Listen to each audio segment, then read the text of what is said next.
Hello everyone, welcome back my another video. Today we discuss about how to make column layout plan. Hello and namaste. आज हामी AutoCAD मा कसरी column layout plan गर्ने भन्ने कुरा सिक्न गइरहेका छौं.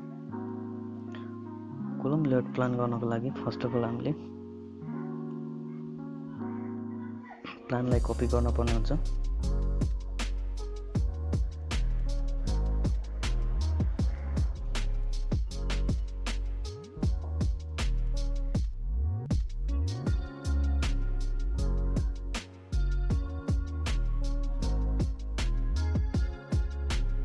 प्लानलाई सिलेक्ट गर्ने, कपी गर्ने,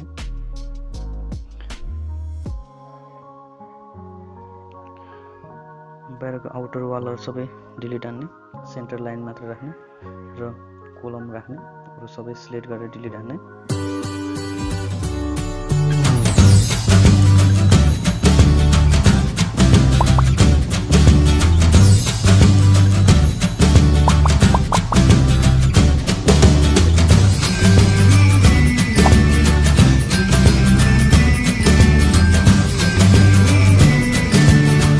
डिलिट हान्ने.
यो लाइनहरुलाई सिलेक्ट गरेर डिलिट हान्नुहोस्. अनि त्यसपछि सेन्टर लाइन र फुल डाइमेन्सन दिएकोलाई छोड्दिनुहोस्. अरु सबलाई डिलिट हान्नुहोस्. सिलेक्ट गरेर डिलिट गर्ने, सेन्टर टु सेन्टर लाइन राख्ने, डाइमेन्सनको सेन्टर टु सेन्टर राख्ने अनि डिलिट हान्न पनि मिल्यो. यसरी सिलेक्ट गरेर सबैलाई डिलिट हान्न पनि मिल्यो. त्यसपछि फेरि डाइमेन्सन दिन पर्यो. डाइमेन्सन लाइनमा जानु पर्यो अनि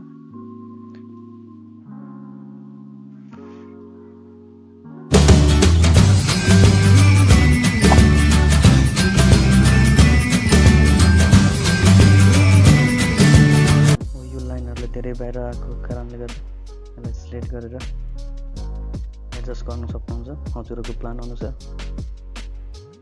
स्ट्रेच गर्ने, सिलेक्ट गर्ने, यसलाई पनि स्ट्रेच गरौँ.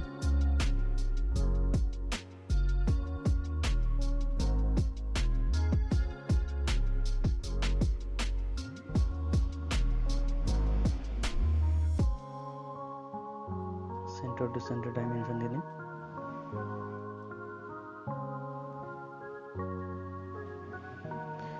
कोलम लेआउट प्लान चाहिँ हामीले फिल्डमा कसरी गर्ने त भन्ने कुरा, यो कोलम लेआउट प्लान यो गरे अनुसार हामीले फिल्डमा गएर पनि यही तरिकाले गर्नुपर्ने हुन्छ.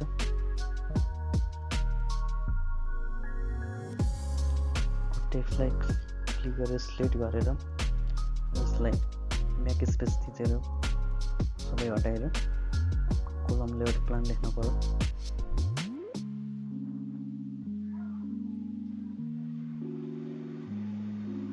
लेआउट प्लान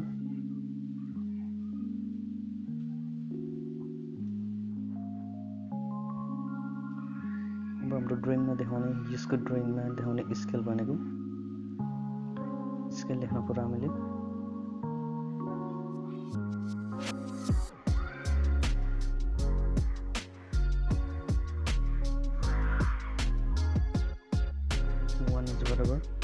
फिट हो। यो भनेको A4 साइजमा पेपरको साइज मिलाएको हो।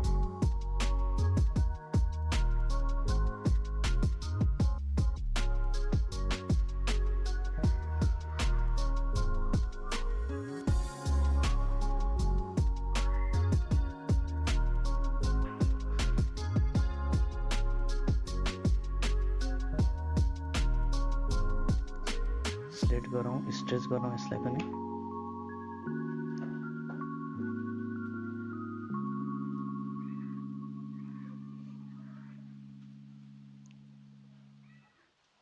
यो ग्रिड ABCD लेख्नको लागि हामीले सेन्टरबाट 5 फिट बाहिर अफसेट गरेर गर्ने गर्छौँ, तर यहाँमा र्यान्डमली गरे हो।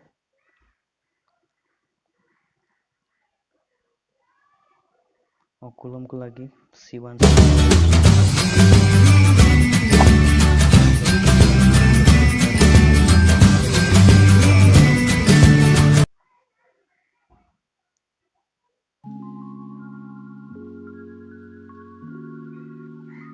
कपी गरौँ।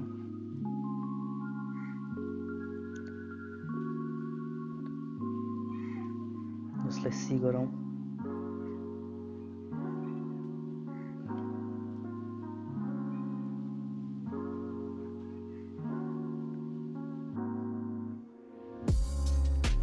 यसलाई C2 गरौँ।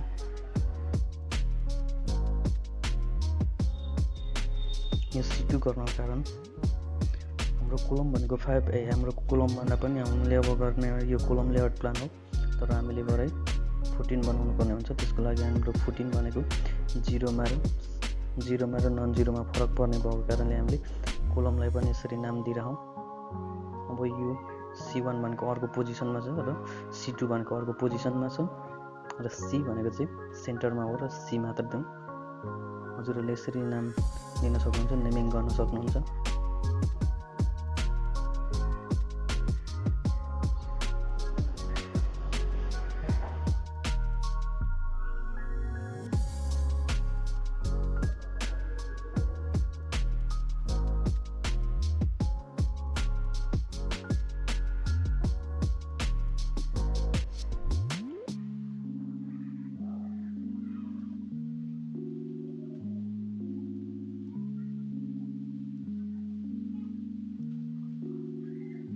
स्लेट गरौँ, कपी गरौँ, सेन्टरबाट पिक गरेर सेन्टरमा पिक गरौँ।